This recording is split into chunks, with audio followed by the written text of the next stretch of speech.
ஒவ்வொரு நடிகரும் தன்னுடைய நடிப்பிற்கு கிடைக்கும் மிகப்பெரிய அங்கீகாரமாக கருதுவது தன் நடிப்புக்காக மக்களிடம் கிடைக்கும் பாராட்டுகளும் விருதுகளும் தான்.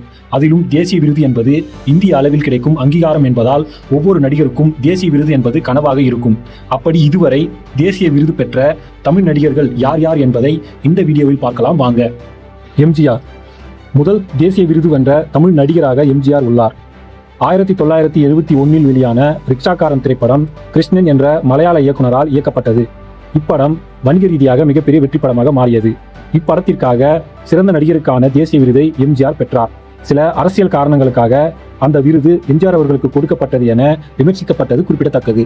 கமலஹாசன் சத்யஜோதி பிலிம்ஸ் தயாரித்த முதல் படமான மூன்றாம் பிறையை இயக்குனர் பாலு மகேந்திரா இயக்கி ஒளிப்பதிவு செய்திருந்தார். விபத்தின் காரணமாக மனநிலை பாதிக்கப்பட்டு பழசை மறந்த கதாபாத்திரத்தில் ஸ்ரீதேவி அவர்கள் நடித்திருந்தார். அவருக்கு அடைக்கலம் கொடுத்து பாதுகாக்கும் கதாபாத்திரத்தில் நடிகர் கமல் அவர்கள் நடித்திருந்தார். படத்தோட கிளைமாக்ஸ்ல கமலோட நடிப்பை பார்த்து கண் கலங்காதவர்களே கிடையாது எனலாம்.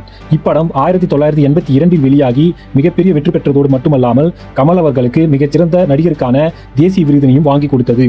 இப்படத்தில் வரும் கண்ணே கலைமானே பாடல்தான் கவியரசு கண்ணதாசன் அவர்கள் எழுதிய கடைசி பாடல் ஆகும். மிகச்சிறந்த நடிப்பை வெளிப்படுத்தியிருந்த ஸ்ரீதேவி அவர்களுக்கு சிறந்த நடிகைக்கான தேசிய விருது கிடைக்காததற்கு சில அரசியல் காரணங்கள் என சத்யஜோதி பிலிம்ஸ் தியாகராஜன் அவர்கள் ஒரு பேட்டியில் தெரிவித்திருந்தது குறிப்பிடத்தக்கது. ஆனால் சிறந்த ஒளிப்பதிவிற்கான தேசிய விருதினை படத்தின் இயக்குனரும் ஒளிப்பதிவாளருமான பாலு மகேந்திரா அவர்களுக்கு கிடைத்தது.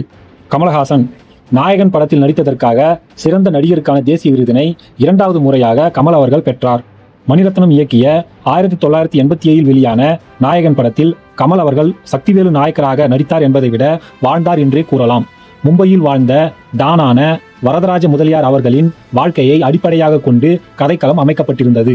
சிறந்த ஒளிப்பதிவிற்காக PC ஸ்ரீராம் அவர்களுக்கும் சிறந்த கலை இயக்கத்திற்காக தோட்டாதரணி அவர்களுக்கும் தேசிய விருது வழங்கப்பட்டது. 1988 ஆண்டிற்கான ஆஸ்கார் விருதுக்காக இந்தியா சார்பில் நாயகன் படம் பரிந்துரைக்கப்பட்டது. மேலும் டைம்ஸ் வார இதழும் CNN மற்றும் IBM நிறுவனமும் நாயகன் திரைப்படத்தை உலகின் 100 சிறந்த திரைப்படங்களில் ஒன்றாக தேர்ந்தெடுத்தது. நாயகன் திரைப்படத்திற்கு பாலகுமாரன் அவர்கள் வசனம் எழுதியிருந்தார் என்பது குறிப்பிடத்தக்கது.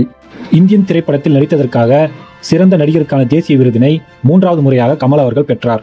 இயக்குனர் சங்கர் இயக்கிய இந்தியன் திரைப்படம் 1996 வெளியானது. வயதான இந்தியன் தாத்தா மற்றும் மகன் என கமல் அவர்கள் இரட்டை கதாபாத்திரத்தில் நடித்து இருந்தார். லஞ்சம் வாங்கும் அரசு அதிகாரிகளை வர்மக்கலை மூலம் கொலை செய்யும் சுதந்திர போராட்ட வீரராக கமல் அவர்கள் நடித்திருந்தார். வயதான கமல் கதாபாத்திரத்திற்காக போடப்பட்ட பிராஸ்தட்டிக் மேக்கப் அக்காலத்தில் வியப்பாக மக்களால் பார்க்கப்பட்டது.